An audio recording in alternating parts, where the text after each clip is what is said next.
안녕하세요. 반갑습니다. 허재삼 작가입니다. 오늘 제가 여러분들께 소개해 드릴 책은요. 신영철 작가님의 신영철 박사의 그냥 살자라는 책입니다. 먼저 작가 소개를 간단히 해드리겠습니다. 신영철, 사람과 기업의 풍요롭고 윤택한 삶을 위해 노력하는 행복 설계자이자 힐링 멘토. 정신건강의학과 전문의로 경북대 의대를 졸업한 뒤 고려대 의대에서 박사학위를 받았다. 미네소타 대학에서 연구 조교수로 중독 문제에 대해 연수했다. 현재 성균관대 의대 강북 삼성병원 정신건강의학과 임상교수로 근무 중이며 2013년 개설된 강북 삼성병원 기업정신건강연구소 소장을 겸하고 있다. 프롤로그를 보겠습니다. 인생이 참 피곤하다. 삶 자체가 스트레스다. 이렇게 힘든 세상에서 어떻게 스트레스로부터 자유롭고 편안하게 살 수 있을까? 걱정하지 말아라. 오늘 이 시간 이후 여러분은 스트레스에 대해 걱정할 필요가 없다. 지난 30년간 연구해온 스트레스를 한 방에 날려버리는 비법을 모두 전수해 드리도록 하겠다. 잘 듣고 이것만 지키면 더 이상 스트레스로 고민할 필요가 없다. 어떤 어려움이 와도 늘 긍정적으로 생각하라. 욕심을 버리고 마음을 비워라. 술, 담배를 멀리하고 규칙적인 생활을 하라. 충분히 자고 휴식도 취하며 균형 잡힌 식사를 하라. 일과 가정의 균형을 지켜라. 열심히 운동도 하라. 시간 관리를 잘하라. 100세 시대를 준비하라. 높은 자존감도 유지하라. 기타 등등. 자, 이제 스트레스를 이기는 비법을 다 알려드렸으니 잘 지키고 행복하게 살면 된다. 웃자고 하는 이야기지만 스트레스 다스리는 비법으로 이보다 더 좋은 게 또 어디 있겠는가. 구구절절 옳은 이야기다. 불행한 사실은 일상에 적용하는 게 너무 어렵다는 것이다. 힘들 현실 속에서도 나름 행복하게 사는 사람들이 있다. 식당에서 똑같은 월급을 받고 일하지만 주인처럼 일하는 종업원도 있다. 표정도 다르다. 이런 차이는 왜 생기는 걸까? 자기 자신에 대한 생각, 자신의 일에 대한 의미, 자신의 미래에 대한 희망, 자신의 상황에 대한 인식과 태도의 차이다. 결국 자기 자신에게 달렸다는 이야기다. 만사가 나에게 달렸다는 말에 불만을 표시하는 사람도 많다. 왜? 모든 것을 개인의 탓으로 돌리는가 하는 불만이다. 물론 이해한다. 세상을 바꾸려는 노력도 해야 한다. 그러나 여기서 내가 바뀌어야 한다고 주장하는 이유는 간단하다. 예외적인 경우가 아니라면 세상을 바꾸는 것보다는 내가 바뀌는 게 훨씬 쉽기 때문이다. 스트레스를 받아 힘들다고 말한다. 물론 틀린 말은 아니다. 그러나 뒤집어 생각해보면 어떨까? 힘들어서 스트레스를 받는 것이다. 내가 편안하고 기분이 좋고 안정되어 있으면 아무런 문제가 되지 않을 작은 일들이 힘들 때는 모두 스트레스가 된다. 내가 바뀐다고 환경이 바뀌는 것은 아니지만 환경을 대하는 태도나 생각은 바뀔 수 있다. 아이들은 태어나면 모든 것을 입으로 집어 넣는다. 생존과 직결되는 입의 감각이 가장 발달해 있기 때문이다. 구강기라고 잘 알려진 이 시기는 세상을 내 입에 맞추는 시기다. 먹는 것이건 아니건 상관없다. 그저 보이는 모든 것을 입으로 넣는다. 이렇게 외부 환경 요소를 자신의 것으로 융합하는 것을 학문적으로는 동화라고 한다. 1년쯤 지나면 변화가 온다. 모든 것을 입으로 가져가지는 않는다. 아이는 경험을 통해 배웠다. 입에 넣었던 모든 것이 맛있는 것이 아니란 사실을 몸소 깨달은 것이다. 쓴 것도 있고 아픈 것도 있었다. 이제는 입으로 가져가도 되는 것과 그렇지 않은 것을 구별하는 능력이 생겼다. 즉, 세상을 내 입에 맞추는 것이 아니라 내 입을 세상에 맞추는 능력이 생긴 것이다. 이렇게 외부 환경에 반응하기 위해 자신을 수정하는 것을 학문적으로는 조절이라고 한다. 비단 아이만 이렇게 하는 것은 아니다. 우리도 외부 환경인 세상에 반응하기 위해 자신을 조절해야 한다. 물론 세상과 환경을 바꾸도록 노력은 해야 한다. 그렇게만 할 수 있다면, 그렇게만 된다면 최상이다. 그러나 이건 시간도 많이 걸리고 혼자 할 수 있는 일이 아니다. 세상이 변하기를 기다리며 마냥 있을 수는 없다. 남편이 바뀌지 않는다고 하소연만 하는 게 무슨 소용이 있겠는가?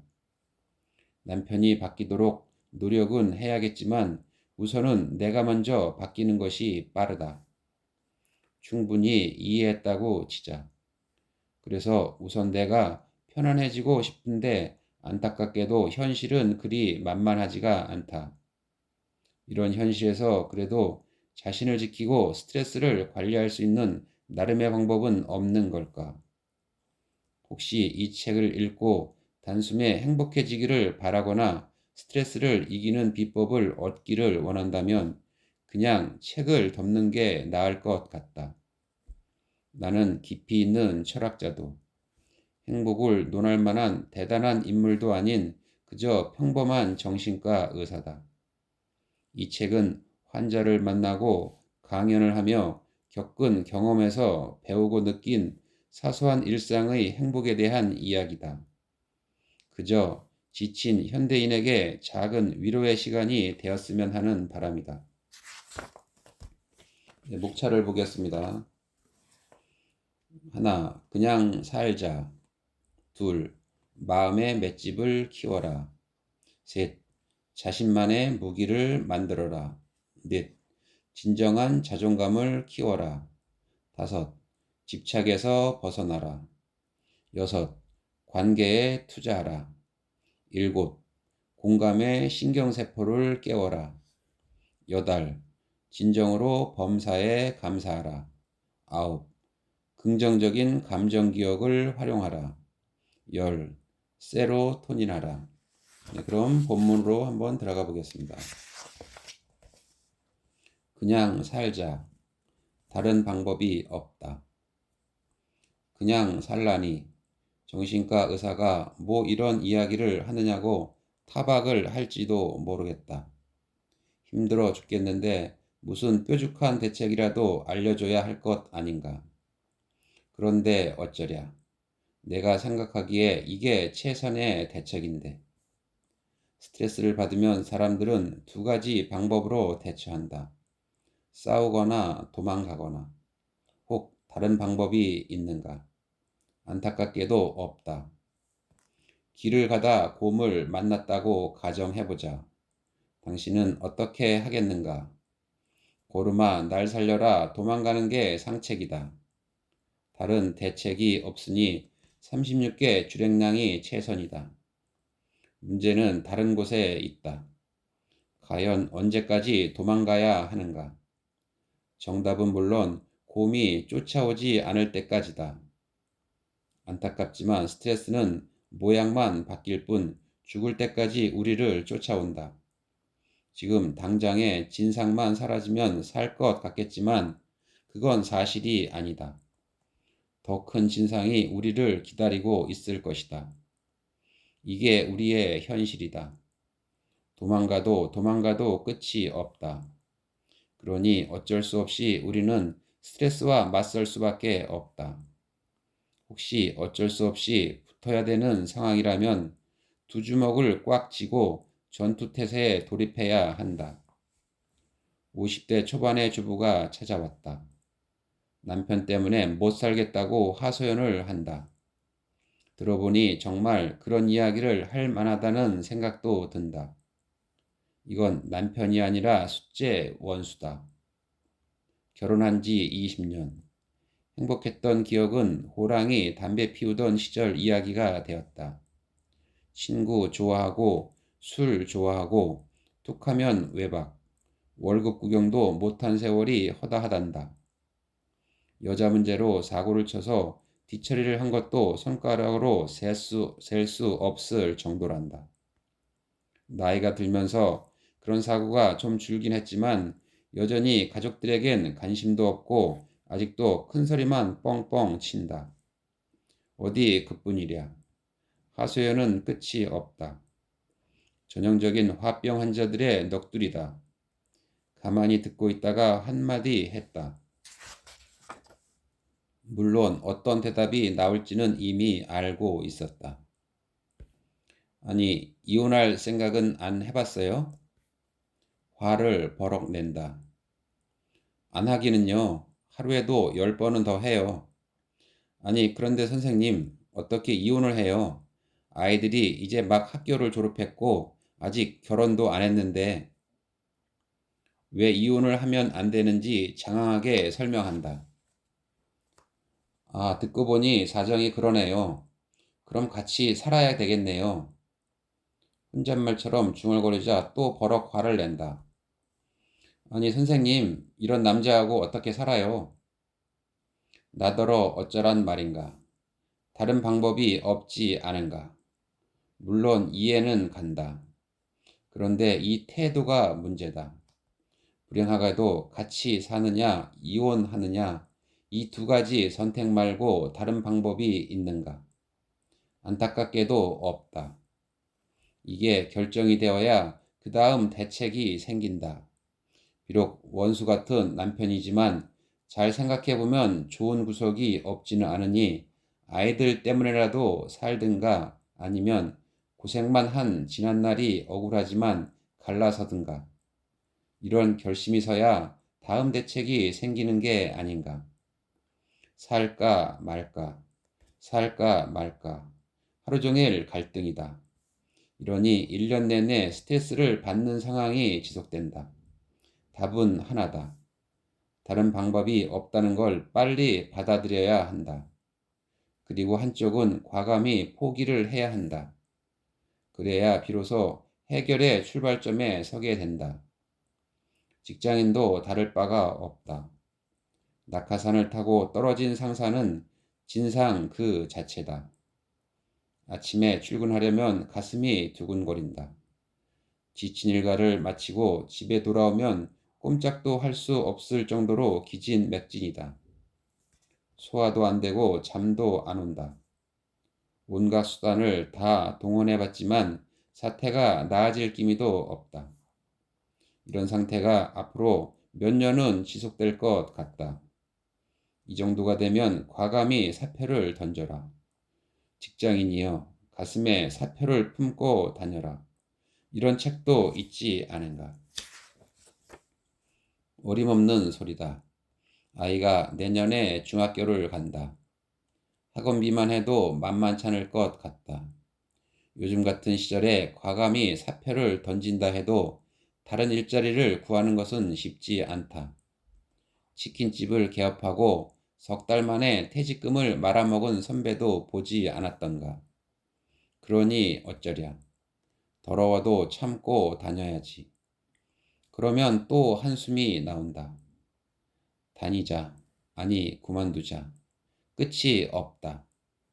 다른 방법이 없다. 빨리 포기하라는 뜻이다. 세상에, 정신과 의사가 어떻게 포기하라는 말을 이렇게 생각할지도 모르겠다. 그렇다면 포기하지 말고 수용해라. 포기나 수용이나 그게 그거 아닌가? 아니다. 전혀 다른 말이다. 결과는 똑같을지 모르지만 과정은 정반대다. 어쩔 수 없이 수동적으로 당하는 것. 이게 포기다. 세상에는 자신의 노력만으로 안 되는 일도 있다. 고민한다고 달라지지 않는 일도 있다. 이걸 인정한 뒤 적극적이고 능동적으로 받아들이는 것은 능동적 포기, 즉 수용이다. 항상성을 깨는 모든 자극, 스트레스. 사실 그냥 살자고 말하는 데는 이유가 있다. 우리 몸과 마음은 늘 일정한 상태에 있으려는 습성이 있다. 이를 항상성이라고 한다. 체온을 생각해 보면 쉽다. 체온은 36.5도 정도다. 아주 더운 아프리카에 가도, 아주 추운 알래스카에 가도 우리 몸은 이 체온을 유지한다. 참 신기한 일이다. 체온을 유지하려는 메커니즘이 몸속에서 작동하는 것이다. 그런데 이 항상성을 깨는 모든 자극을 스트레스라고 한다. 추위와 더위를 결정하는 기온, 시끄럽다고 생각하게 하는 소음 같은 외부 자극은 물론이고 마음속에서 일어나는 내부 자극, 즉 우울, 불안, 분노도 모두 스트레스로 작용한다. 이런 내부 자극은 스트레스의 원인이 되기도 하고 스트레스부터 발생하는 결과이기도 하다. 스트레스가 없다는 말은 외부와 내부로부터 아무런 자극도 없는 평온한 상태라는 뜻이다. 사실 이런 상태는 있을 수가 없다.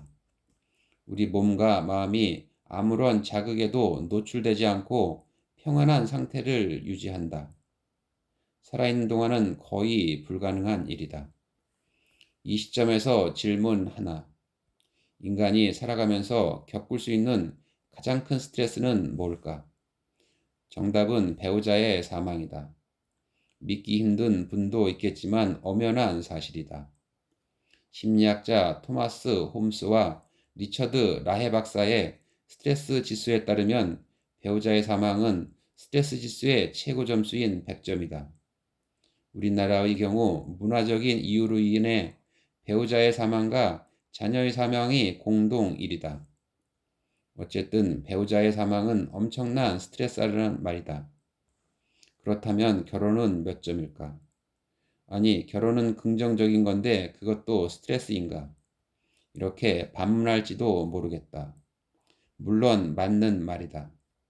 그러나 긍정적인 사건에도 엄청난 변화가 따라온다. 이 변화에 적응하기 위해서는 에너지가 들지 않겠는가? 그러니 분명 스트레스다. 결혼도 거의 50점 가까이나 된다. 이사는, 승진은, 놀랍게도 이런 변화도 거의 20점에서 30점 정도로 스트레스 지수가 높은 편이다. 상상해봐라. 결혼해서 이사를 갔다. 회사에 갔더니 승진을 했다. 이렇게 되면 스트레스 점수가 100점에 가까워진다.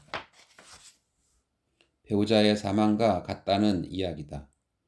웃자고 하는 이야기지만 일상에서 일어나는 이런 일들은 생각보다 스트레스 지수가 높다. 이걸 피할 수 있는 사람이 있을까? 그러니 어쩔 수 없이 스트레스를 받고 살 수밖에 없다. 또한 이렇게 보면 살아있는 것 자체가 스트레스인 셈이니 너무 도망가려 노력할 필요가 없다. 눈치챘겠지만 진짜 그냥 살라고 하는 건 아니다. 그래도 우리가 할 수 있는 것은 해야 하니까 말이다. 혹시 그냥 살자라는 말을 대충 살자로 오해하지는 않았으면 좋겠다. 그냥 살자는 건 현실을 정확히 인식하고 이 현실을 바탕으로 할 수 있는 방법을 찾아보자는 뜻이다. 그저 아무 생각 없이 대충 사는 게 스트레스에도 좋다는 뜻이 아니다. 지나칠 정도로 완벽주의자인 사람들에게는 가끔 대충 살자도 좋은 충고가 될 수 있겠지만 이제 슬슬 본격적인 스트레스 대처법으로 여행을 떠나보자. 마음의 맷집을 키워라. 마음의 맷집, 회복, 탄력성. 오늘 저는 여기까지 읽어드리고요. 이 책 한번 구입해서 정독해 보시기 바랍니다. 저는 다음 시간에 새로운 책을 가지고 찾아뵙도록 하겠습니다. 감사합니다.